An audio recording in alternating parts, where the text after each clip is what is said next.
Neste Visita Virtual, você vai mergulhar nos trabalhos do LEPS, Laboratório de Estudos e Pesquisas em Educação e Economia Social, sediado na USP de Ribeirão Preto. O laboratório é dedicado à produção de conhecimento aplicado que visa fomentar políticas públicas para o desenvolvimento de crianças e jovens.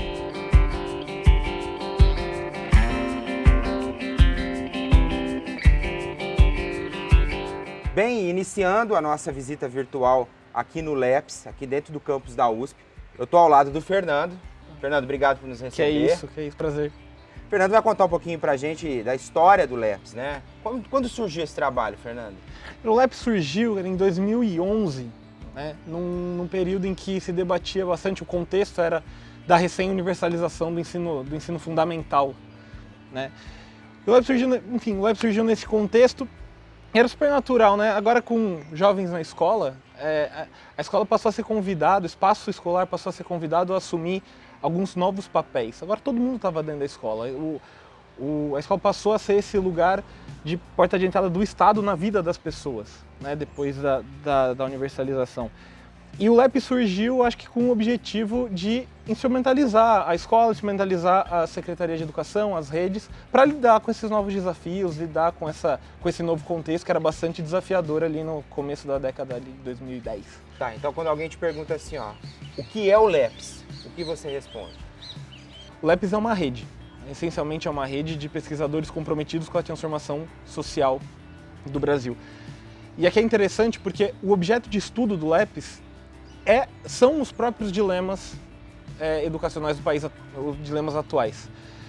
Mas com uma estruturação e uma forma de pensar muito a longo prazo para que a gente não pare só na pesquisa, para que a gente consiga efetivamente transformar essa pesquisa em transformação, em boas práticas de política pública que efetivamente se transformem em transformação para nossos jovens, para nossas crianças. Então, quando a gente fala em LEPS, a gente não está falando num projeto Ribeirão Preto. Nós estamos falando de um projeto Brasil. Sim. O LEPS começou aqui, né, no campus da USP, tá? Aqui na casa, aqui, que a gente chama de Casa 11. E depois, com o amadurecimento do grupo, a gente viu que a gente estava pronto para, enfim, expandir nossa atuação, tá? Em 2019, a gente inaugura nosso primeiro escritório fora de São Paulo, que é lá no município de Sobral, lá no Ceará. Por quê, né? Por que Sobral? Sobral, hoje, é um município notório por ter seus bons resultados educacionais, especialmente nos anos do fundamental. Mas nem sempre foi assim, né? A história de Sobral, na verdade, remonta mesmo antes do LEPS. A gente está falando do começo dos anos 2000, na virada dos anos 2000, quando o que acontecia era justamente o oposto, né? O Sobral era um dos piores municípios em termos de IDEB, em termos, enfim, de resultados educacionais. E por uma série de transformações políticas, enfim, de responsabilização da rede, enfim, uma grande gama de ações, a gente teve essa reviravolta, né? E hoje é um município aí notoriamente bom em resultados educacionais. Mas o grande dilema, e paralelo a isso, Sobral ainda herda daquela época péssimos indicadores de violência.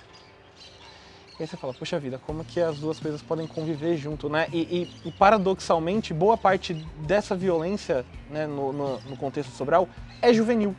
Então, poxa, uma educação de qualidade com índices de violência tão altos, especialmente na faixa etária de quem deveria estar na escola, acho que isso que motivou a gente nessa primeira empreitada, né, para ter um escritório físico lá, para ter pesquisadores voltados a estudar o caso de Sobral. E aí, enfim, pouco tempo depois disso, dado também a nossa aproximação com o território do Ceará, com a Universidade Federal do Ceará, a gente então inaugurou o nosso escritório em Fortaleza. Então lá a gente tem, né, uma base também em Fortaleza. E, enfim, o grupo continuou crescendo. Hoje a gente tem ali cerca de 100 pesquisadores, 100 colaboradores envolvidos, né? Da última vez que eu contei, 15 áreas do conhecimento diferentes, no mínimo, é muita coisa, é bastante interdisciplinar. E aí, acho que por fim, por conta dessa expansão, a gente precisou abrir o nosso segundo escritório aqui em Ribeirão Preto. Então hoje a gente conta aí com 4 locais e que esses pesquisadores se dividem. A parte aqui onde a gente está do campus da USP, é muito próxima da FEA. Sim. Tem alguma ligação o projeto com a FEA? Tem sim. O LEPS começou como um grupo de pesquisa da Universidade de São Paulo, em específico a Faculdade de Economia, Administração e Contabilidade aqui de Ribeirão Preto. Os nossos coordenadores, né, são professores da universidade. E hoje a gente pode falar que a nossa atuação, enfim, é muito forte aqui no campus de Ribeirão, mas que depois de um tempo começou a extrapolar os muros da universidade. A gente tem uma atuação mais ampla, mas claro, a nossa origem, né, a nossa alma mater está aqui, é super importante estar aqui. Certo. E você, Fernando, pessoalmente falando, por que você se envolveu nesse projeto? Como que é a tua trajetória? Conta um pouco pra mim. Cara, a minha trajetória assim, se confunde bastante com a própria trajetória do LEPS, né? Como eu comentei para você, o LEPS é de 2011, eu tô aqui desde 2015, né? Então tem mais tempo de LEPS com o Fernando do que sem Fernando. Mas a minha história é legal porque ela traz bastante do que é o propósito do LEPS, que é formar pessoas, né? Acima de tudo, formar pessoas para o debate público. E eu lembro que, enfim, eu entrei em 2015, fazia coisas super simples. Eu pegava os questionários e traduzia os questionários para o computador, né, para ficar mais fácil de visualizar os dados. Mas tão rápido, logo depois eu já comecei a analisar esses dados e não tabulá-los, e mais rápido ainda, eu já estava mostrando os resultados das análises para grandes públicos, para pessoas importantes, sobre questões importantes, né? Então, você imagina, em 2017, um menino na metade da graduação falando sobre coisas super complexas, super importantes para tomadores de decisão que tomam decisões sobre essas coisas super importantes, né? Então, bastante desafiador, né? Tem muito a ver com o contexto e com a missão do LEPS de trabalhar com um perfil mais jovem de pesquisador, né? Dando bastante autonomia, dando bastante confiança. Claro, nem sempre dá certo. Não dá para falar que é um mar de rosas, às vezes, né, com essa grande confiança também vem grandes responsabilidades, mas sempre tem alguém ali, sempre teve, né, e sempre tem um pesquisador mais velho, mais rodado, mais experimentado para estar lá do teu lado quando a coisa complica um pouco, né, tem sempre essa rede de apoio. Mas é interessante porque, e desculpa me alongar sobre isso, mas é porque é uma coisa super, super importante para a gente, não adianta nada, ou pelo menos na minha visão, não adianta nada a gente pensar política pública sem pensar quem vai tomar as decisões de política pública no futuro, né? Então acho que o LEPS também tem essa missão de ser uma escola de investigação que ajude e que forme quadros para levar um debate público qualificado para frente. Então acho que a minha história vai muito nesse sentido.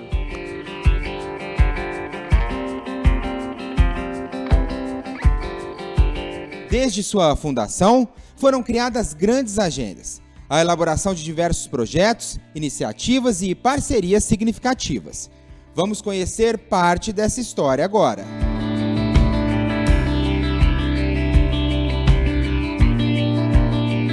Bem, agora ao meu lado está o Daniel. Ele vai contar um pouquinho mais pra gente sobre o que é o LEPS. Eu estava conversando um pouco com o pessoal lá dentro, Daniel. O pessoal falou assim, agora você vai conversar com o pai do projeto. Por quê? Acho que grande parte do desenho que o LEPS tem hoje veio de algumas ideias que eu fui construindo na minha cabeça desde o momento que eu voltei dos Estados Unidos. Queria muito participar do debate público no Brasil, sabia os assuntos que me interessavam mais, né? Eu sempre tive muito apego pelo debate educacional brasileiro. E uma das coisas que estava muito na minha cabeça é que a educação das nossas grandes áreas estratégicas talvez seja uma das que mais carece de ter um lugar onde a gente consegue pensar nossos problemas de longo prazo, ao mesmo tempo construindo o conhecimento que a gente precisa para tomar decisões responsáveis, mas também com os olhos voltados para a política pública. Então, por exemplo, na área das ciências agrárias, você tem Embrapa, né? E em algum momento o Brasil precisava cultivar o cerrado, a gente criou a Embrapa e eles conseguiram desenhar essa política. Na área da saúde a gente tem a Fiocruz. A Fiocruz, quando a gente precisa fazer uma vacinação em massa, consegue fazer estudos, desenvolver a vacina, planejar a política e ao mesmo tempo ir lá e executar. Na área da educação a gente carece desse tipo de lugar. E eu trouxe muito, né, essa perspectiva, imaginando como seria isso, mas sabendo também que eu nunca fui de governo nenhum, quer dizer, sou um pesquisador. Como é que a gente começa a construir isso com as possibilidades que a gente tem? E muito inspirado nessa situação, eu comecei a pensar como seria isso. Então, precisava de um lugar que tivesse pessoas muito talentosas para a gente trabalhar junto. Eu sabia que a gente ia precisar de espaço físico, né? Não podia estar muito distante de onde está o centro decisório. E com uma série de aspectos que foram sendo considerados, eu comecei a perceber que Ribeirão Preto oferecia muito dessas oportunidades, né? Aqui na USP de Ribeirão Preto, na Faculdade de Economia, por exemplo, a gente já tinha uma longa tradição de participação no debate educacional, né? Um dos presidentes do INEP é meu colega de departamento aqui, o Luiz Guilherme, que é outro professor que até hoje conduz o laboratório, junto comigo e com o Fernando, sempre trabalhou na área, né? E então aqui tinha talento, né? Alunos muito bons, né? Jovens, empolgados, tudo. Muito espaço físico, como você pode ver, né? Um campus muito bonito, tudo isso. E, num certo sentido, está ali no eixo Rio-São Paulo, que é onde as coisas acontecem. Então, esse foi o embrião, né?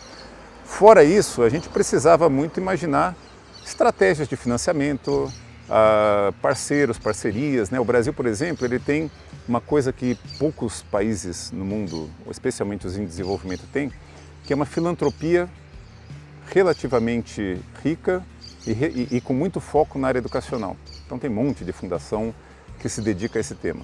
A gente viu nisso oportunidade, tá certo?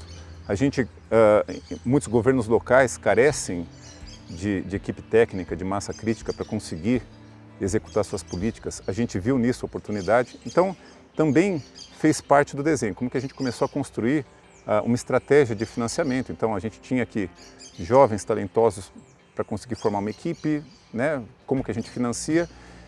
E finalmente, a gente tinha e tem até hoje uma pergunta guia, né?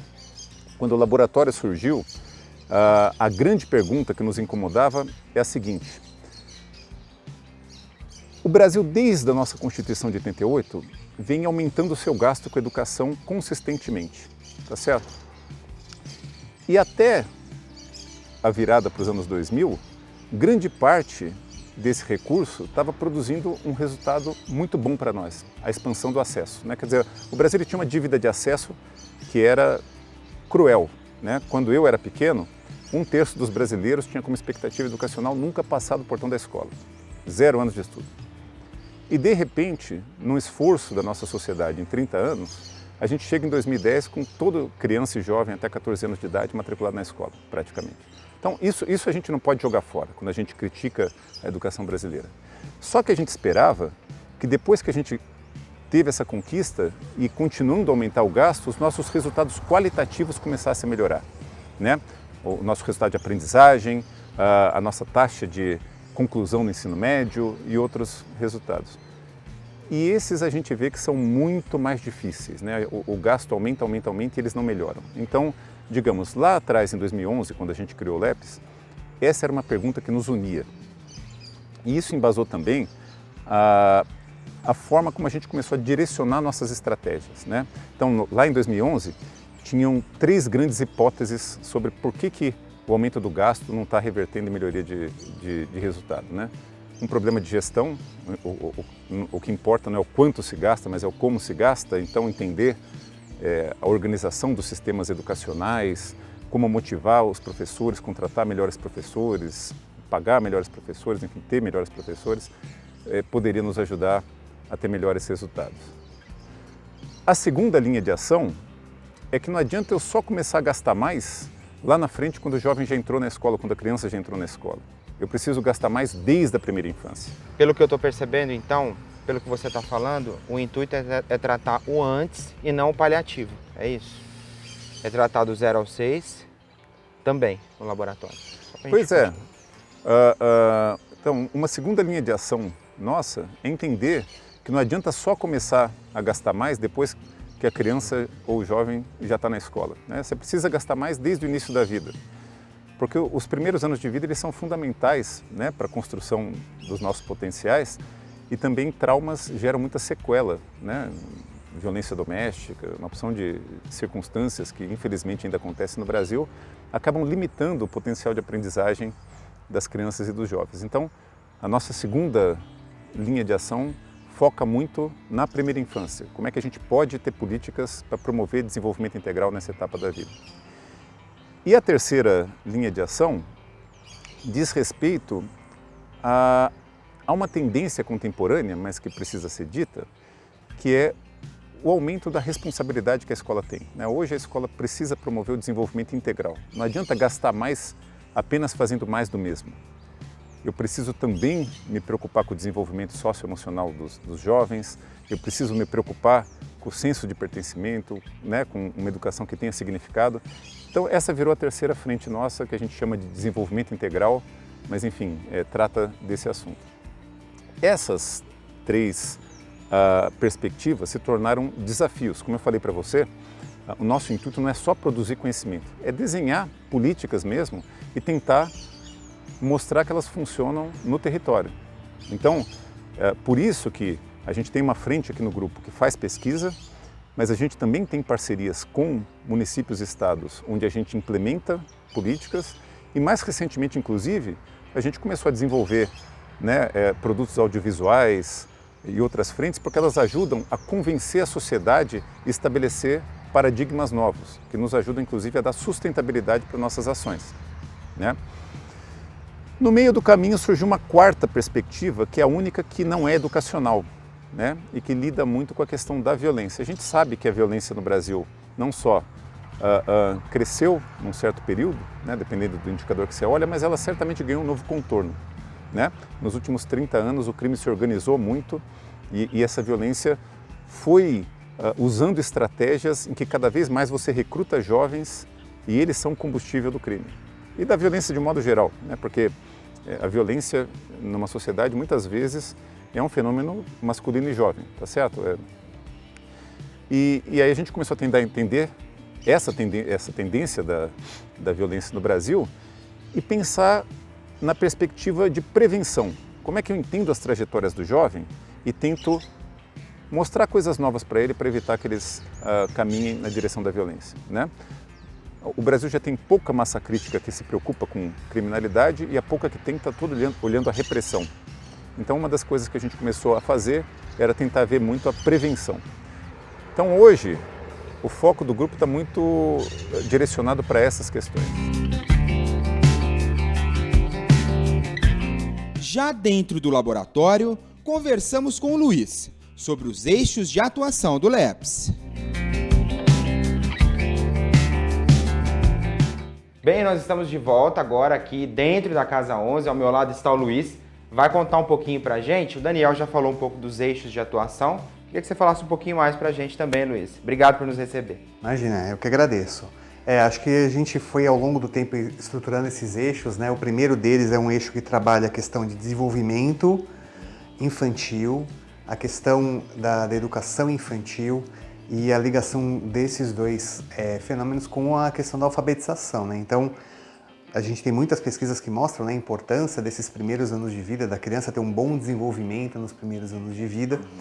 E a gente sabe que faltam ainda muitas políticas públicas adequadas para a gente garantir isso para todas as crianças brasileiras, E como a educação infantil é a principal porta de acesso do Estado para as famílias com crianças pequenas, a gente investiu um tempo muito grande aqui no grupo para tentar desenvolver uma série de medidas de qualidade de educação, da oferta de serviços de educação infantil nos últimos anos, É muito importante também, a gente também faz essa ponte, da educação infantil para a alfabetização. Então essa é um primeiro eixo de atuação do nosso grupo, A gente tem um outro eixo de atuação em que a gente olha os sistemas de ensino de uma maneira um pouco mais holística, Então a gente tenta entender um pouco como que a gente organiza os sistemas de ensino de uma maneira um pouco mais coerente, porque muitas vezes as secretarias de educação elas vão sendo estruturadas de uma maneira vamos dizer assim, apagar incêndios que são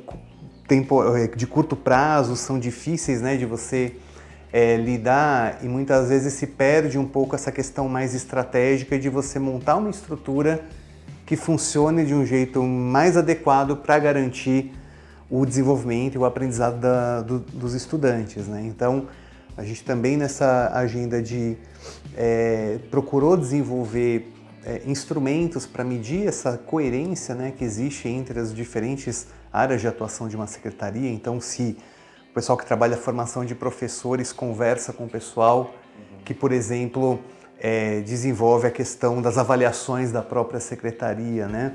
Então, e se isso tudo está integrado com o próprio currículo, né? O seu currículo virou meio que uma peça de ficção ali que não é seguida por ninguém, né? E a gente acaba só se pautando pelas avaliações nacionais. Então, a gente tem uma série de instrumentos de diagnóstico dessa situação e estamos trabalhando também em propostas, né, de intervenção para conseguir ajudar as secretarias a se tornar um ambiente mais coerente, mais coeso e que todo mundo esteja trabalhando em prol do mesmo resultado, colocando os esforços em algo que seja efetivo para melhorar os serviços prestados pela Secretaria de Educação.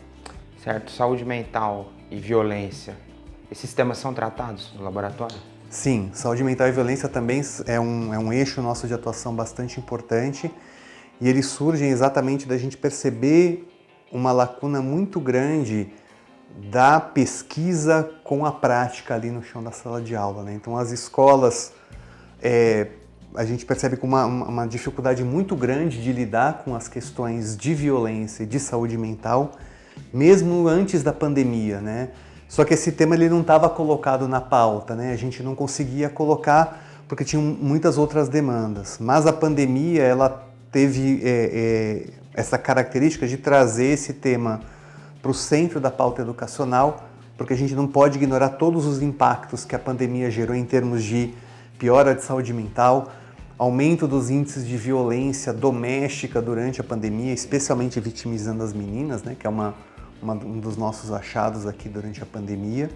E essa violência doméstica, ela se reflete também dentro da escola, né? Então a escola, muitas vezes, ela não é um ambiente onde ela é acolhida, as crianças são acolhidas, né, em relação a essas violências que elas são sofridas. Os profissionais, eles não têm a formação nem inicial, nem a formação em serviço para lidar com essas questões, especialmente quando a gente está falando aí dos anos finais do ensino fundamental, mas em todas as etapas. Então, essa é uma agenda bastante importante em que a gente está tentando contribuir tanto para também fazer diagnóstico, mas também propor algumas intervenções que ajudem as escolas a lidarem com essas questões, né? Porque a violência que acontece em casa, muitas vezes ela é reforçada dentro do ambiente escolar por práticas como bullying, racismo, né, sexismo. Então, torna a escola também um ambiente tão violento quanto ambientes fora da escola, né?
nós voltamos, estamos aqui na sala de reunião, onde funciona esse espaço, onde funciona o LEPS. Agora está comigo a Mayra, como eu disse anteriormente, com o Luiz. O Luiz falou um pouco sobre saúde mental com a gente, Mayra. Qual que é a relação que tem da saúde mental com o trabalho nas escolas? Perfeito. A saúde mental, ela perpassa por todos os aspectos da vida humana. E a escola é um espaço onde as crianças, os adolescentes passam um grande período da vida deles, né? Não só do dia quanto da vida. Então, o que vai acontecer é que quando a gente pensa em bem-estar emocional, em autorregulação emocional, esses aspectos estão relacionados com a forma como essas crianças, esses adolescentes se expressam em todos os ambientes, inclusive na escola. E na escola podem aparecer diversos conflitos, porque ele vai estar sendo incentivado a se relacionar com outras pessoas, sejam adultos, sejam seus pares. Ele vai estar sendo incentivado também a aprender, a evoluir, né, ao longo do tempo. Então ele tem que se desafiar sempre. Quando esse estudante está nesse lugar onde ele precisa evoluir, ele precisa demonstrar uma melhora no desempenho em diversos aspectos e ele não está instável emocionalmente, pode ser que isso se expresse de maneiras negativas, seja na relação com os outros, seja na relação consigo mesmo. Então a gente fala sobre a violência contra si, que hoje tem sido muito falado, uma grande preocupação entre os educadores, né, que ela é muito representada pela autolesão, que é algo que a gente se preocupa bastante, ou pode ser uma agressividade com os colegas. Isso tudo tem relação sim com o que a gente vê das violências contra as escolas, porque o que se vê em geral é que as pessoas que vão atacar as escolas, em geral, foram pessoas que tiveram experiências muito negativas dentro da escola, né? Então, tem muita relação com a forma como ela se vê, com a forma como ela pensa que os outros a veem, e aí isso tudo vai se envolvendo, né? Como que eu me sinto nesse espaço, e aí como que eu vou me relacionando e expressando as minhas relações. Então a gente pode olhar para os dois lados. Se a gente pensar numa saúde mental positiva, a gente tem, né, uma tendência a ter boas relações, e aí tudo isso vai ter uma tendência também, né, de que a aprendizagem flua de uma maneira mais efetiva e, enfim, todo o espaço escolar e o clima escolar seja saudável para todos os que estão envolvidos ali. Perfeito, Mayra. Então, de acordo com as pesquisas que vocês têm realizado, quais iniciativas são mais eficazes na prevenção da violência nas escolas? Ao contrário do que tem se pensado, de que a gente precisa prevenir violência com segurança armada, né, com muitos aparatos que vão impedir que a violência ocorra, sua pergunta foi muito interessante porque ela fala da prevenção. Então, são iniciativas que vão olhar para o acolhimento. O acolhimento no sentido, sim, de ser mais gentil, mas também de entender como aquela pessoa, nessa fase da vida, na infância, na adolescência, está se desenvolvendo. E acolher o que ela tem para trazer e direcionar de forma que ela consiga se sentir bem, tanto no espaço escolar quanto na sociedade. Então, de maneira mais palpável, as iniciativas que envolvem vários tipos de cuidado são iniciativas que tendem a ter resultados mais positivos. Ô Mayra, e por que o desenvolvimento integral dos estudantes corrobora com uma educação melhor? Percebe como tudo se relaciona com a forma como as pessoas interagem entre si. Então, quando falamos sobre desenvolvimento integral, significa que esse indivíduo ele tem diversas dimensões e ele está se desenvolvendo ao longo da sua vida. A escola ela tem esse papel de apoiar o desenvolvimento integral, não pensando que todas as crianças, todos os adolescentes vão ser excelentes em tudo, mas justamente compreendendo que dentro dessas diversas dimensões eles vão ter escolhas, eles vão ter opções na construção das suas identidades e a escola apoia para que eles consigam verificar dentro dessas dimensões aonde que eu me dou melhor. Então vamos supor que a escola sim, né, claro, ela vai fazer o seu papel do desenvolvimento intelectual, cognitivo. Hoje em dia já temos, né, inclusive na BNCC, de que precisamos apostar também no desenvolvimento socioemocional. Então, olhando para esse indivíduo de maneira integral, ele tem essas diversas dimensões. A escola tem o papel, sim, de desenvolver cognitivamente, intelectualmente, mas a escola também assume novos papéis. Então, com a proposta de implementação da BNCC, nós sabemos que o desenvolvimento socioemocional é algo que precisa acontecer dentro da escola, para que a gente já compreenda essas outras dimensões sociais, dimensões emocionais que esse indivíduo tem. Mas, se ele se encontra num aspecto de desejo de desenvolver bastante a sua dimensão física, como, por exemplo, por meio de um esporte, ou sua dimensão artística, por meio, né, das artes, então, a escola pode acolher e conseguir que esse estudante consiga se desenvolver nessa área, né? E aí ele vai conseguir ter mais perspectivas, ter mais desejo de realização futura, porque aí a gente não está falando só de uma imposição do que ele precisa fazer, mas da junção das diversas ferramentas, né, e dos diversos conhecimentos que a escola pode oferecer para que ele possa se desenvolver da melhor maneira, que seja um adulto produtivo, funcional, um adolescente que seja protagonista no que deseja fazer. Então, é dessa forma que o olhar para o desenvolvimento integral com os educadores, valorizando esses aspectos dos estudantes, corrobora para que eles aprendam de maneira mais efetiva.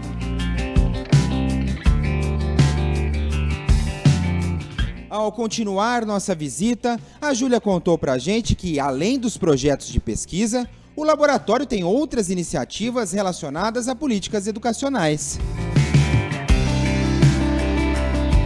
Bem, agora eu estou com a Júlia, nós vamos falar um pouquinho sobre o trabalho intersetorial. Então, Júlia, além dos projetos que vocês já fazem aqui, quais são os outros projetos no campo de educação? A gente tem algumas iniciativas aqui no campo da educação. Uma delas é o Programa de Aprimoramento Sistêmico, que objetiva promover qualidade na educação infantil. A gente também tem o QPD. O QPD é um instrumento que visa mensurar a qualidade das práticas pedagógicas de docentes do ensino fundamental. A gente tem o INAP, que é um instrumento também que visa avaliar as aprendizagens na educação infantil, na primeira infância, né, perdão. E a gente tem a EAP, que é uma escala de avaliação dos ambientes de aprendizagem dedicados à primeira infância. E a gente tem um outro projeto que visa promover saúde mental e prevenção de violências no ambiente escolar, exclusivamente do ensino fundamental, que é o Eu Posso Te Ouvir. O Eu Posso Te Ouvir, ele se baseia, eu acho que isso é importante falar, em práticas intersetoriais entre educação, saúde e assistência social. E apesar de ser intersetorial, é importante dizer que ele é baseado na escola. E por que na escola, né, ser uma prática intersetorial? Porque o estudante, a criança ou adolescente do ensino fundamental, ele passa muito tempo na escola. Então o ambiente escolar ele acaba sendo um espaço muito privilegiado para acesso a outros tipos de direitos, de proteção, saúde, cuidado, por isso que é lá. Certo. Ao mesmo tempo que programas intersetoriais são bons, são ricos, ele também traz desafios. Traz Quais desafios. São esses? Olha, essa é uma pergunta bem interessante, pergunta de milhões de reais, assim. Quando a gente está trabalhando com diversas áreas, a gente não pode negar, apesar de a gente querer que elas trabalhem de maneira integrada e de maneira sistêmica, a gente não pode negar que essas áreas tiveram construções diferentes.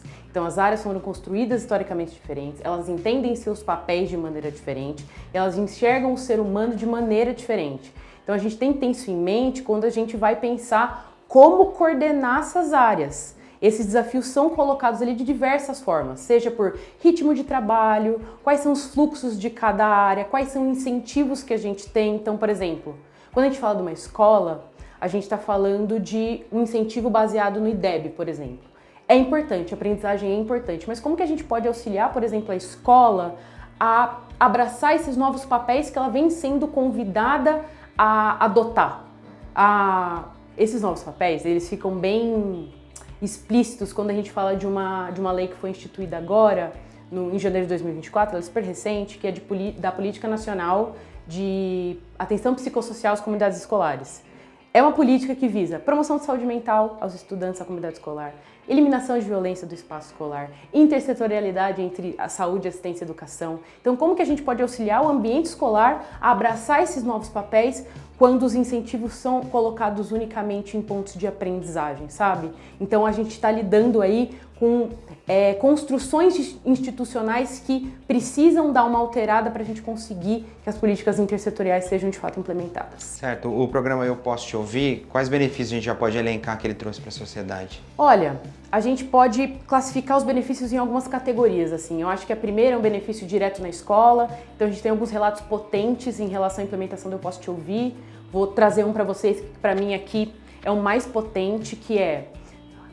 Houve um incidente na escola, não chegou a ser um incidente na verdade, mas um adolescente teve acesso a uma arma de fogo, levou essa arma de fogo para a escola, tinha intenção de usar, por causa de um término que tinha acontecido ali, uma situação super sensível, mas pela equipe escolar, em contato ali com saúde e assistência social, ter se tornado uma equipe que abraça, que acolhe, que não só pensa em desempenho, o adolescente se sentiu livre o suficiente para falar: estou passando por essa situação, estou com uma arma, e a equipe abraçou e teve acesso à arma. Então esse acesso não se desdobrou no uso da arma. Essa arma inclusive foi entregue à equipe escolar justamente porque o adolescente sentiu ali que era um espaço seguro, que ele não seria punido, e aí houve um desfecho muito diferente do que podia ter sido em relação a toda aquela situação que se desdobrou. Uma outra categoria de benefício é isso que eu estava falando para você. Tem uma política que foi instaurada agora que a gente tem o desejo de implementar institucionalmente.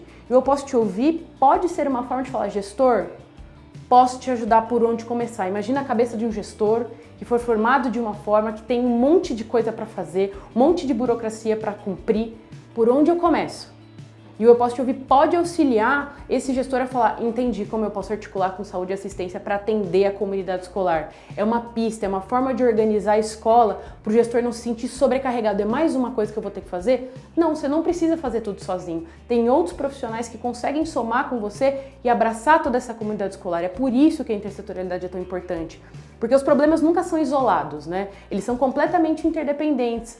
Uma questão escolar é interdependente de uma questão da saúde, que é interdependente de uma questão da assistência social. Então acho que isso Eu Posso Te Ouvir ajuda bastante a gente a organizar ali o ambiente escolar. Teve uma lei promulgada agora em janeiro que preconiza a atenção psicossocial em unidades escolares? Conta um pouco. Exatamente, essa lei que foi promulgada agora em janeiro, ela é super recente, que fala estritamente sobre algo que a gente já vem pensando, assim, que é, gente, a gente precisa começar a pensar em saúde mental, a gente precisa começar a pensar em eliminação da violência, em trabalho intersetorial. A gente está vendo que pensar em caixinhas talvez não seja a melhor solução. Então, a escola se preocupar com a aprendizagem, a saúde, acessar esse adolescente ou essa criança unicamente quando ele acessa uma atenção primária, talvez não esteja dando conta. A assistência social, acessar essas pessoas unicamente quando elas estão já em situação de insegurança alimentar ou negligência, por exemplo. Então essa política ajuda a gente a pensar inclusive em prevenção, não só quando o incêndio já está dado e a gente precisa apagar esse incêndio, mas quando a gente consegue ajudá-los para não explodir a bomba no final das contas. Ela inclusive pode dar subsídios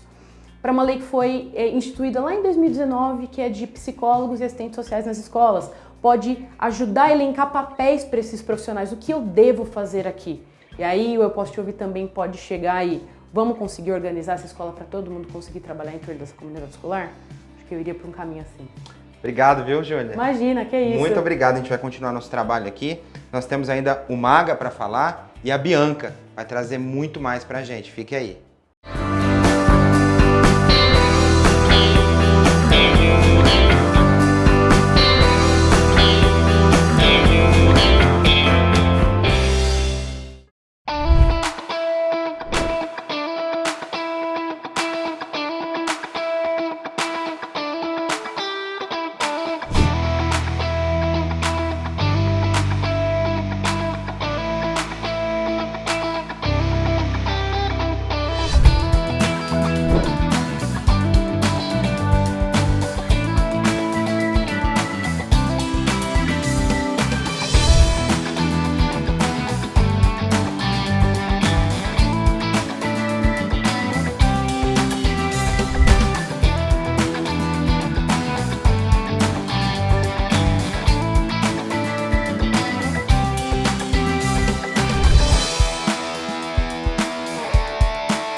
Bem, nós estamos agora com o Maga, ele vai falar um pouquinho pra gente sobre a divulgação desse trabalho, né? Por que que o laboratório investiu tanto em ferramentas de divulgação, Maga? Falando do laboratório, né, então para mim, quando foi, né, tomada a decisão de começar a investir na comunicação, tinha-se um cenário em que tudo que era produzido aqui era muito conteúdo, muita informação, e o objetivo era chegar na sociedade. Como que a gente pega todas essas informações, que são evidências de pesquisa, e transforma em comunicação mesmo, em informação, a gente chama aqui de advocacy, né? Que é o termo advocacy, para quem não conhece, argumentar para defender. Então a gente defende aquilo que o laboratório descobre como evidência científica que vai trazer qualidade para a educação. E não é tão simples como que comunica dados científicos, transformando isso em uma linguagem acessível para toda a população. Foi aí que iniciou o nosso esforço, né, para produzir uma equipe de comunicação através de audiovisual, rede, site.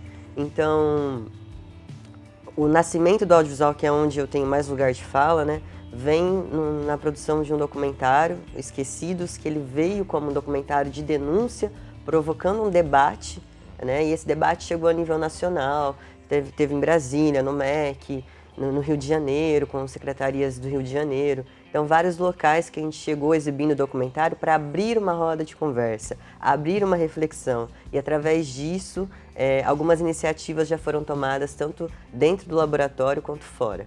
Né? Certo. E a teoria do iceberg, de aproximação de parceiros? Interessante essa pergunta. A gente tem uma analogia, né, que a gente chama de iceberg. Por quê?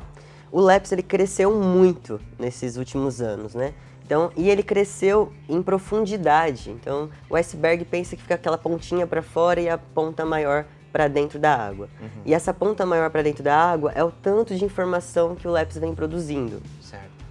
Como, né, o nosso desafio, como que a gente inverte isso? Como que a gente coloca para fora essas informações? Para fora, principalmente, dos muros da universidade. Então, a nossa comunicação começou a produzir vídeos, filmes, principalmente documentários, séries, né? Dentro do próprio laboratório, a gente tem o Café com Labs, que ele tem o objetivo de manter a integração do grupo. Quando o grupo fica diverso, é muito fácil se distanciar, né? Como que a gente fala a mesma língua? Como que a gente sabe que a gente está concordando no mesmo assunto? Sendo que tem um grupo de mais de 100 pessoas no Ceará, São Paulo, 2 escritórios em Ribeirão Preto. Então, como que a gente conversa e mantém essa identidade de grupo? E esse Café com Labs, que é um bate-papo audiovisual, a gente discute os projetos, as iniciativas internas, alinha os pensamentos, debate as ideias e cria ali uma mesma linguagem para a gente falar lá fora. E também lá fora, a gente tem o objetivo de atrair as pessoas que falam sobre o tema, né? Trazer o setor público, as iniciativas filantrópicas, a comunidade para falar junto sobre a educação, para ter um lugar de debate, de evidências e um lugar onde não esteja polarizado politicamente. Um lugar que a gente consiga falar a partir de evidências científicas, que a gente consiga ter um debate democrático, que seja aberto a todos aqueles que têm interesse em debater o assunto, né? Então, diversos, intersetorial, né? Como a Júlia falou ali atrás. Tá. Se eu afirmar que o audiovisual potencializa a missão do LEPS, eu estou falando alguma bobagem ou isso está correto? Com certeza, esse é o nosso objetivo. Usar uma linguagem que é democrática para alcançar o maior número de pessoas e trazer reflexão. O audiovisual, por ser uma arte, ele traz motivação, inspiração, fala com o maior público, né? Então, as pessoas que são tomadoras de decisão na política pública, elas não têm a bagagem, muitas vezes, não é todas as pessoas que têm bagagem científica para pegar e ler um artigo, mas um documentário vai sentar, vai dialogar, vai refletir. Então, uma linguagem mais acessibilizada. É uma linguagem mais acessível. Inclusive, o Esquecidos, que foi o nosso case de sucesso, ele já está com Libras, linguagem, legenda em inglês, né? Já tem exibição fora do Brasil. Então, não é apenas democrático e acessível na linguagem do audiovisual, mas acessível para toda a população, né? Tá. Quanto tempo você passou lá em Sobral, Magda, lá no Ceará? Uns 3 meses? Foi? Foram 3 meses, né? Eu fui em setembro de 2022 e voltei em dezembro. Mas o objetivo foi, a gente tem um escritório lá em Fortaleza que estava, né, começando, é uma iniciativa que a gente está fazendo com o MEC hoje, né? Tá. Então, essa iniciativa precisava de alguém da equipe de comunicação para fazer a parte ali de audiovisual, né? E aí eu fui fazer parte desse processo seletivo, né, ajudar a recrutar uma pessoa da comunicação para lá e outras 2 pessoas para a equipe de comunicação lá de Sobral, que é do lado de Fortaleza ali, um município do lado de Fortaleza, que é onde a gente também tem um escritório, o Fernando falou no início ali, como foi a fundação. E como o nosso próximo projeto, dando um spoiler, é o documentário, né, sobre a história de Sobral, né? Então tem algumas perguntas que vai responder esse documentário e é um lançamento que a gente tá previsto aí para vir. Já estamos trabalhando na pós-produção desse documentário, então já foi ele firmando uma equipe, né, para fazer e é conduzido pela Amanda, que é uma pessoa da equipe de audiovisual.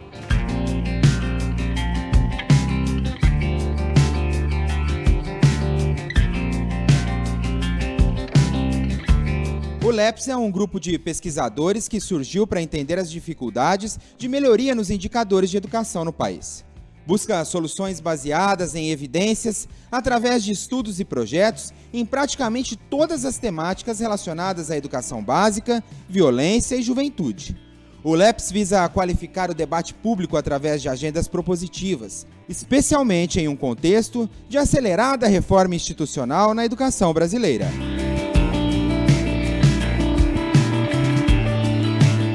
Agora eu estou ao lado da Bianca, encerrando a nossa visita virtual. Uma manhã cheia de experiência, muito rica para nós.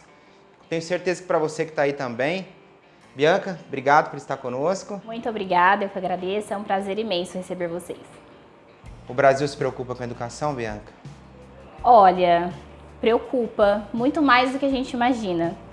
Existe um senso comum, né? De que ninguém faz nada, ninguém olha para essa frente. Mas eu confesso que a experiência aqui dentro do laboratório me fez refletir bastante que, na verdade, é o oposto. A gente tem muita preocupação com isso. Então, ali na década de 80, nós tivemos um investimento em educação que se trata ao acesso, né? Então, uma vez que você expande o acesso e você dá mais oportunidade daquelas crianças, jovens que não tinham direito à educação, a estarem lá dentro, a gente começa a ter outros desafios em cima disso, né? Então, são às vezes você incluir uma série de professores que não estão bem preparados para essa função e não é culpa deles, né? Isso precisa ficar bem claro. A gente tem também os desafios de uma desigualdade social muito grande. Então, crianças que têm um pouco mais de conhecimento, outras nem tanto assim. E aí não é um nivelar também que a gente imagina que e não dá valor na heterogeneidade daquela sala, mas sim num sentido de que há um desafio muito maior a depender do contexto que aquela criança vem, né? E dentro disso, eu vejo um engajamento imenso dos nossos parceiros. E a gente tem muitos parceiros aqui dentro, né? Então, tem os parceiros que vêm da própria sociedade civil, tem o próprio setor público, tem instituições, ONGs. Então, aquela impressão que eu tinha de que não havia investimento e de que não havia uma preocupação com a educação, hoje ela é muito diferente, é muito contrária daquilo. Eu hoje acredito sim que se existe uma solução para o Brasil, que se olha para essa educação, mas eu vejo também que é um desafio muito grande aí que a gente tem pela frente.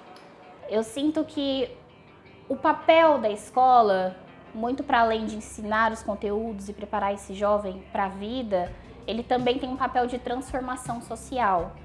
E quando a gente olha transformação social, que é o impacto na sociedade, todo mundo tem que fazer parte disso, né? Então, eu não vejo isso como um problema. Na verdade, eu acho que quanto mais pessoas se envolvem, mais a própria sociedade civil está dentro disso, melhor são as perspectivas sobre o mesmo assunto. Então, é claro que a gente não vai sair assinando com qualquer tipo de comentário que se faz sobre educação, né? mas eu acho que é muito benéfico para essa área do conhecimento, que as pessoas, mesmo que não sejam pedagogos somente, que eles são extremamente importantes, mas que outras áreas do conhecimento cooperem para um assunto que é tão complexo no Brasil. Uhum. Então, o Brasil tem jeito? Olha, ter jeito tem. Nós não temos uma solução pronta, uma fórmula mágica, mas as experiências que eu vivi aqui dentro, de muita integração com as parcerias, de muito movimento para que tanto estudos, pesquisas, projetos de impacto virassem projetos de lei. Já estive junto com o MEC, já estive junto com a Secretaria do Rio de Janeiro. A gente sabe que tem um pacto com o território ali da Grande Florianópolis, junto com o laboratório em específico, para se transformar aquela rede educacional. Então, eu vejo que há muitas pessoas engajadas em trabalhar dentro de um mesmo objetivo, que é a transformação da educação, que é uma sociedade mais justa, mais igualitária, que a gente de fato acredita que a escola é um caminho para isso, né? Tá certo. Estou encerrando a visita virtual aqui no LEPS com a Bianca. Muito obrigada. Quero agradecer a todos vocês, na pessoa da Bianca. Obrigado. Muito obrigada. Por tudo aí, por ter recebido, pelo cafezinho que a gente tomou lá. A gente aprendeu muito hoje aqui com vocês. Parabéns pelo trabalho de vocês. Muito obrigada. Foi um prazer imenso. Obrigada. E foi um prazer também estar com você aí. Fique conosco na programação, vem muito mais por aí. Você conheceu um pouco desse trabalho do LEPS, aqui na USP de Ribeirão Preto. Olha só que legal, um trabalho aqui na USP de Ribeirão Preto que pensa em nível Brasil, não é um trabalho só daqui. Não é daqui de Ribeirão, da região. É um trabalho que pensa no Brasil, que tem escritório fora do estado, que tem escritório no Ceará. Então, é muito legal a gente conhecer esse tipo de trabalho, mostrar esse tipo de trabalho, e esse é o nosso papel. Muito obrigado por estar conosco, um abraço.